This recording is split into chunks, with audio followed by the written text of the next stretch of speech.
সৌন্দর্য আর কতদিন থাকবে, শেষ বেলায় বিশ্বাস আর ভরসায় ভরা একটা কাঁধ খুঁজবে। নতুন নতুন সব জিনিসই মন কাড়ে, পুরনো হলেই অবহেলা বাড়ে। তবে বন্ধুত্বের ক্ষেত্রে আসলে পুরাতনের কাছে নতুন হারে।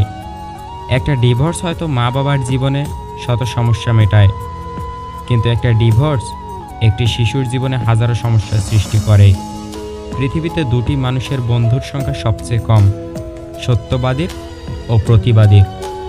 অর্ধেক সময় পেরিয়ে গেল জীবনটাকে বুঝতে বুঝতে, আর এখন বাকিটা সময় কেটে যাচ্ছে বাস্তবতার সাথে লড়তে লড়তে।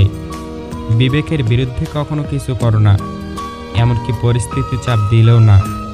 আপনার পিতামাতা অশিক্ষিত হওয়ার কারণে আপনি কখনো লজ্জাবোধ করবেন না। যদি দুইজন অশিক্ষিত ব্যক্তি আপনার মতো একজন সুশিক্ষিত সন্তান জাতিকে উপহার দিতে পারে, তবে ভেবে দেখুন তারা কতটা যোগ্য। নিজের সীমাবদ্ধতা বুঝতে পারলে নিজেকে অতিক্রম করা অতি সহজ হয়ে যায়।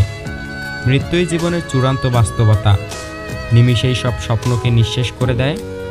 সুতরাং সুখ শান্তিতে থাকার অন্যতম একটি মাধ্যম হলো মৃত্যুকে অধিক স্মরণ করা। তাহলে দুনিয়ার জীবনে প্রত্যাশার চাপে কখনো পিষ্ট হতে হবে না। কাউকে তার অতীতের অপকর্ম নিয়ে খোঁটা দিও না। কে জানে, সে হয়তো তাওবা করে রবের কাছে তোমার থেকেও উত্তম হয়ে গেছে। প্রকৃত পথিক কখনো থেমে যায় না, প্রয়োজনে নতুন করে পথ তৈরি করে নেয়। চোখের আড়ালে যে থাকে মানুষ তাকে দ্রুত ভুলে যায়।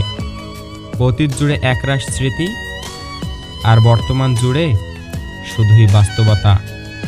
পাথর হাজার বছর জলের মধ্যে পড়ে থাকলেও তার ভেতরে কখনো জল ঢোকে না, কিন্তু মাটিতে জল পড়ে থাকলে তখনই গলে যায়।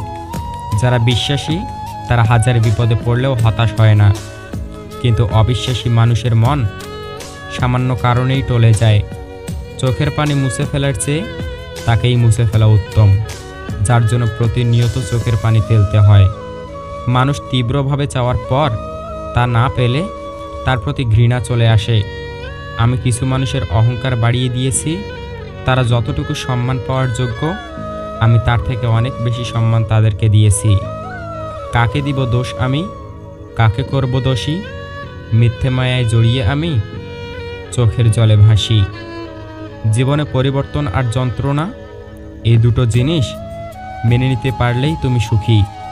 তোমায় সারাদিন ভালো রাখার যতই করে আয়োজন, দিন শেষে বারবার তুমি বুঝিয়ে দাও আসলে আমি তোমার শুধুই প্রয়োজন। জীবনকে বুঝতে চাইলে পিছনে ফিরে দেখো, আর জীবনকে গড়তে চাইলে সামনের দিকে দেখো। পরিকল্পনা সম্পন্ন একজন বোকা পরিকল্পনাহীন প্রতিভাবানকেও হারিয়ে দিতে পারে। যাদের মা বেঁচে আছে নিজেকে গর্বিত অনুভব করো, কারণ মা থাকতে কেউ গরিব হয় না। যে নারী তার বৈধ স্বামী পেয়েও তার প্রতি সন্তুষ্ট না, পরপুরুষে আসক্ত, তাকে স্বর্গ এনে দিলেও সে সন্তুষ্ট হবে না। যে পুরুষ ঘরে সুন্দরী বউ থাকা সত্ত্বেও পর নারীতে আসক্ত, তাকে গোটা দুনিয়ার সব রমণী এনে দিলেও তার মন ভরবে না। বাবার দেওয়া কোনো কিছুকেই ছোট মনে করিও না। মনে রেখো, যা তোমার কাছে অল্প তা তোমার বাবার কাছে রক্ত বিক্রির গল্প। কেউ অপছন্দ করলেই নিজেকে মন্দ ভাবতে নেই, কারণ ভালো মানুষকেও অপছন্দ করার মতো মানুষ জগতে ভুরি ভুরি থাকে, আর সবকালেই ছিল। ভেঙে যাওয়া মানে জীবনের শেষ নয়, কিছু কিছু ভাঙার মাঝেও জীবনের শুরু হয়। যতক্ষণ আপনি অন্যদের নিজের সমস্যা এবং কঠিন পরিস্থিতির জন্য দায়ী বলে মনে করবেন, ততক্ষণ আপনি আপনার সমস্যা এবং কঠিন পরিস্থিতিগুলিকে দূর করতে একদমই পারবেন না। তুমি যতটা দিবে ঠিক ততটাই ফিরে পাবে, সেটা ভালোবাসা হোক বা কষ্ট। একটি ফুল দিয়ে কখনো মালা গাঁথা যায় না, তেমনি একটি ভালো কাজ করে জীবনকে সুন্দর করা যায় না। যে সহজ সরল জীবনযাপন করে সুখ তার জন্য অত্যন্ত সহজলভ্য।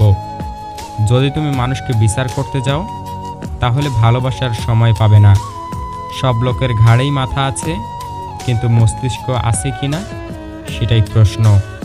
পরের উপকার করা ভালো, কিন্তু নিজেকে পথে বসিয়ে নয়। রাগ আর অভিমান এক হয়ে একসময় ভয়ঙ্কর রূপ নেয়, যা বিচ্ছেদের দরজা পর্যন্ত নিয়ে যেতে পারে। সুখী হতে অনেক কিছুর দরকার নেই, দরকার এমন কিছু মানুষ যারা সত্যি আপনাকে বোঝে। অতীতকে ছোট করে দেখা উচিত নয়, আবার অতীতকে অতিরিক্ত মূল্য দেওয়াও ঠিক নয়। সময়ের সাথে পরিস্থিতি বুঝে যে নিজেকে মানিয়ে নিতে পারে, সে সবচাইতে সুখী মানুষ। যাকে আগলে রেখেও নিজের করে পাওয়া যায় না, তার জন্য কেঁদেও তাকে পাওয়া সম্ভব নয়। সব কিছুই শেষ হয়ে যায়, তবে কোনোদিনও মানুষের আচরণ বিলুপ্ত হয় না। নিজের সুবিধায় যে কাউকে ব্যবহার করা মানুষ খনির থেকেও ভয়ানক। জীবনে জয়ী হতে হলে যুদ্ধে আত্মবিশ্বাসী হওয়া প্রয়োজন।